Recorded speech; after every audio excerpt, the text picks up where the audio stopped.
I want everybody to know that this is not the norm. All right, I'm going to go over a video in two parts. I'm going to say about how special and rare what we're seeing is, and two, how training camp is for the Colorado Buffaloes. So Deion Sanders is making history.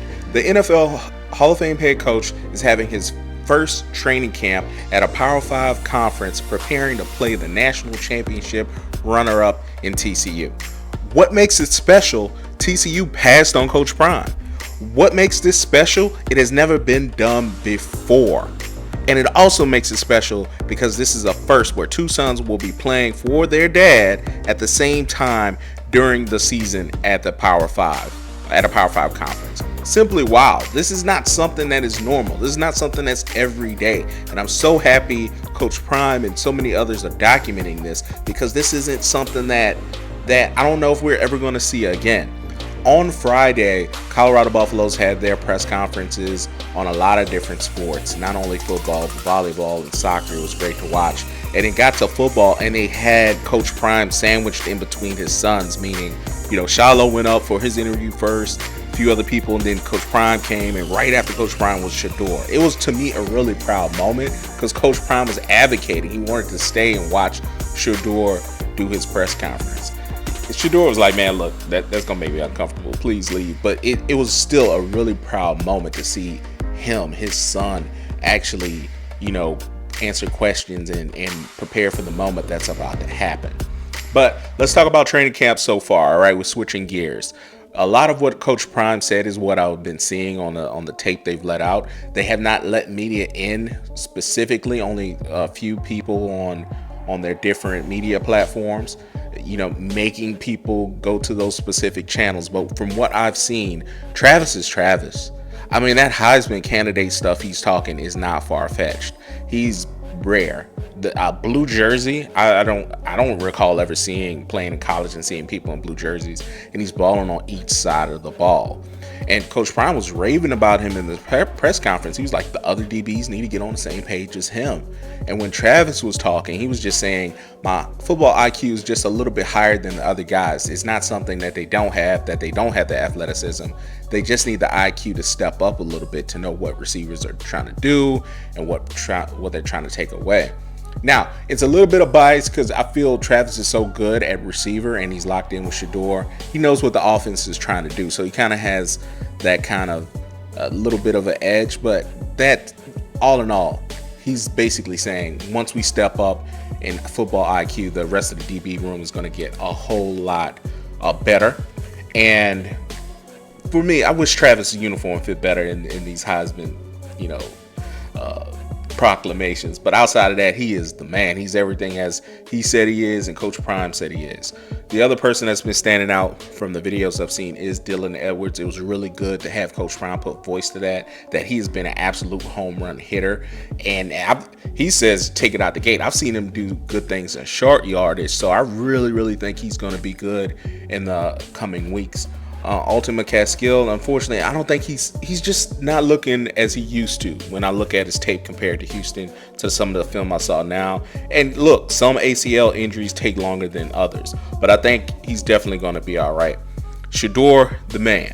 All right, he has a lot of receivers to go to. Xavier Weaver has been stepping up and showing out in different film and being able to beat DBs and get in certain spots. And I think Jimmy Horn is going to be really special on special teams. I think he's going to be special on the offense as well. He'll be able to do great things, get in zones, take the top off the defense, and have those fly routes get thrown to him for touchdowns.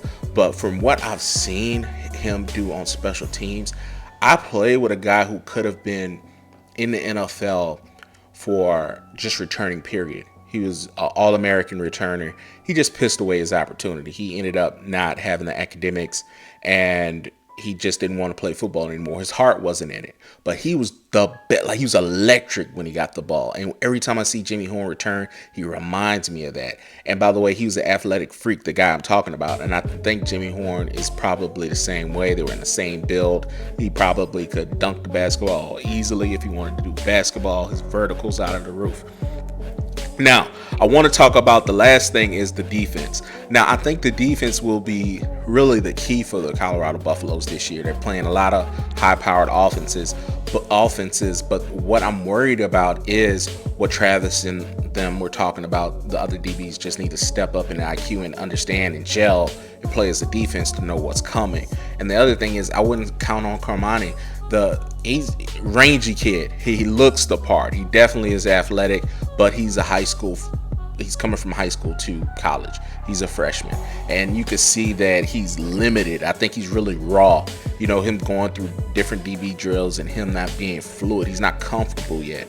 And the Pac-12, for what it is currently right now, today, in this year of 2023, it is not the conference to try to be comfortable in or try to get comfortable in, because you go against USC, they're going to eat you alive. UCLA, they're going to eat you alive. Oregon, they're going to eat you alive. Utah, they're going to run at you and look at you when you try to tackle them. So I don't know if he's going to make a big of an impact in the beginning of the season. If he gets his legs underneath him and starts just free flowing and just playing the way he normally plays and showing different fundamentals and the basics, it'll be great.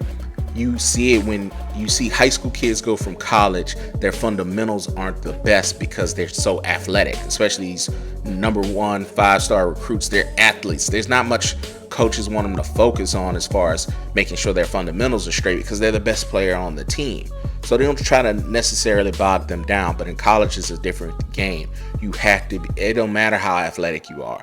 If your fundamentals are not where they need to be as a defensive back, a route technician like a Caleb Mathis will kick your ass up and down the field and will give you fits each and every play. So it's really important. Offhand, press, you having your feet a certain way. The ball goes, you have to make sure you're running right, running straight in an angle, or however you need to do specific drills. And when I see Cormani do specific drills, it seems that it's not that it's new to him, it's just not he's comfortable and he hasn't been taught properly to go through these things. But he's going to be fine. However, the rest of the defense may not be such a big impact in the first few weeks, and that's essentially where they're going to need him throughout the season. So we'll see how it goes. TCU's coming up. I appreciate y'all as always. Please like, subscribe, tell your people, and come mess with us, and we really appreciate you. Heritage Sports. Coach Prime is doing an incredible thing. This is not something you see every day. I'm a winner. I've always won. I'm going to win. Y'all know that.